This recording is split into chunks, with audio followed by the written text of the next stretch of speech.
Lump sum method, direct method means what? अगर कोई company है और वो पार्टनरशिप फर्म को एक्वायर्ड कर रही है तो उसकी असेट्स कितनी, उसकी लायबिलिटी कितनी, वो गिनने नहीं बैठेगी, लेकिन ऐसे ही लंप सम डायरेक्टली डिस्कस करके बोल देगी कि यार તમારી ભાગીદારી પેઢી ખરીદવી છે ને એના બદલામાં હું તમને 10 લાખ 5 લાખ 7 લાખ સમથિંગ આપીશ. તો ગુજરાતીમાં કહું ને તો ઉચ્ચક રકમ, lump sum amount decided by the company. We have to acquire the partnership firm. Direct method. So just simple, we are going to purchase your partnership firm. Are you interested to sell? Partnership firm वाले बोलेंगे yes we are interested to sell. तो आपकी जितनी assets है और liability है उसके हिसाब से हम लोग 10 लाख देंगे. तो ऐसे डिसाइड कर लिया, वो लोग भी एग्री कर लेते हैं कि हाँ 10 लाख चलेगा, तो 10 लाख लंप सम डिसाइड हुआ. This method is known as a lump sum method, direct method.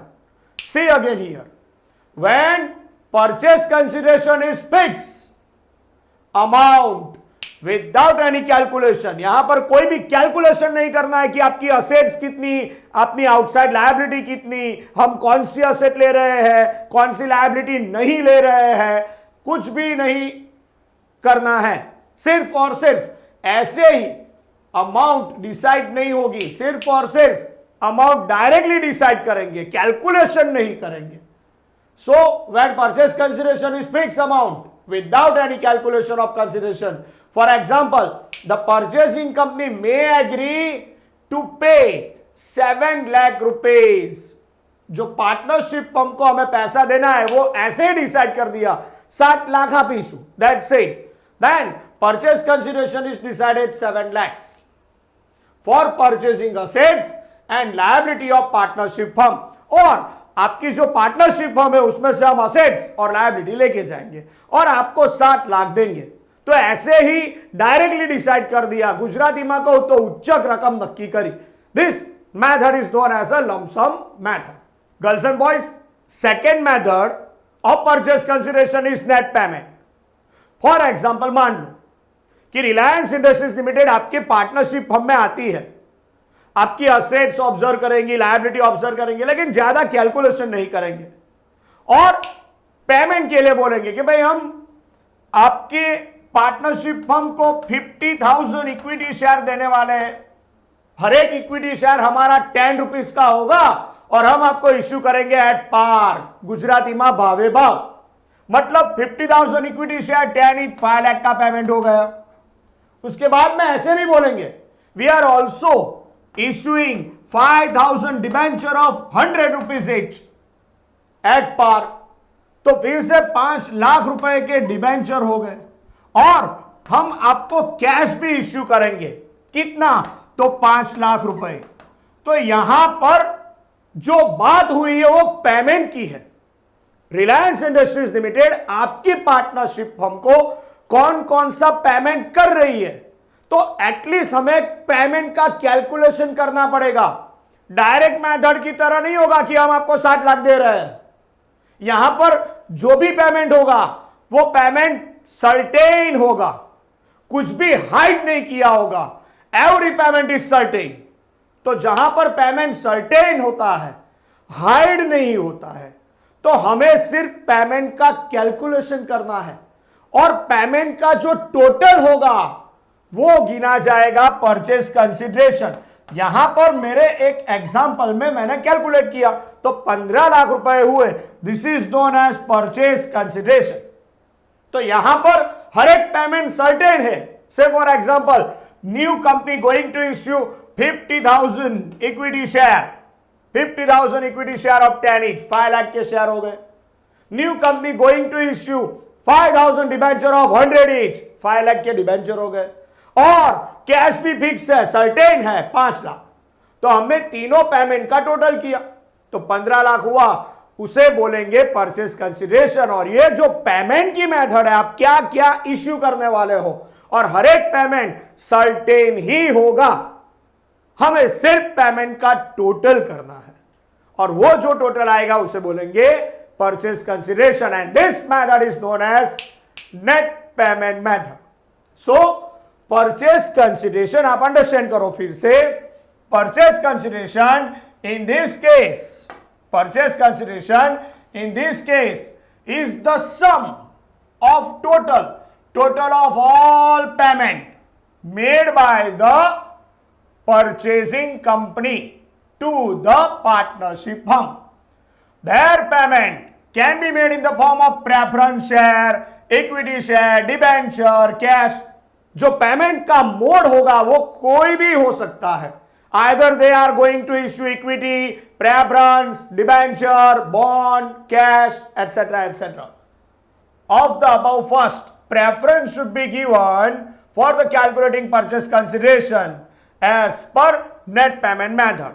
But only if the net payments are not given, purchase consideration as per net asset is find out. मतलब हमें तो सिर्फ इतना ही देखना है. हाँ, जब आप डिसाइड करो कि भाई परचेस कंसिडरेशन की केस कौन सी मेथड है, तो सबसे पहले सोचो, is there any lump sum method?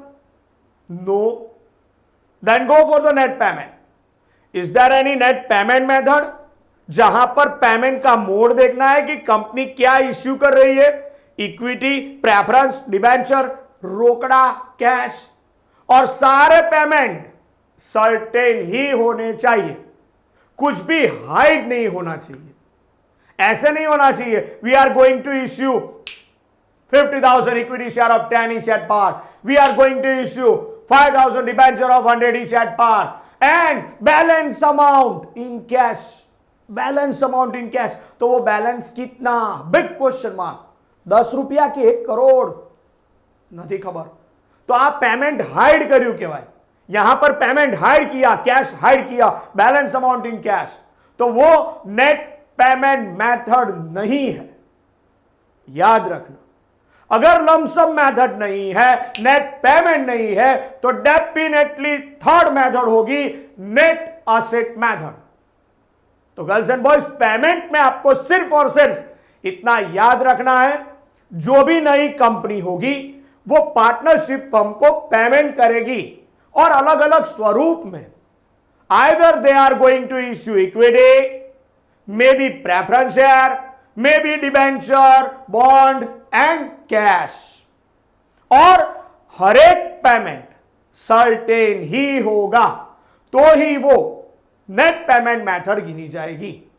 और अगर लमसम मेथड नहीं है, नेट पेमेंट मेथड नहीं है, तो आपको परचेस कंसिडरेशन सिर्फ और सिर्फ नेट असेट मेथड से ही मिलेगा. So now we are going to understand about the net asset method. बहुत ही simple. whatever the name of the company ABC Limited going to purchase the partnership firm. Okay, so here new company take over some assets at certain value, either at book value or maybe possible more than book value or less than book value, which is known as agreed value. मतलब आपके partnership में building 50 lakh का है, लेकिन उसकी market value 75 lakh है, तो definitely company को 75 लाख एटलीस्ट पे करना चाहिए. तो यहां पर जो कंपनी आपके बिल्डिंग टेक ओवर करेगी, उसकी कीमत हमने तय की 80 लाख. मान लो 80 लाख तय हुआ दोनों के बीच में.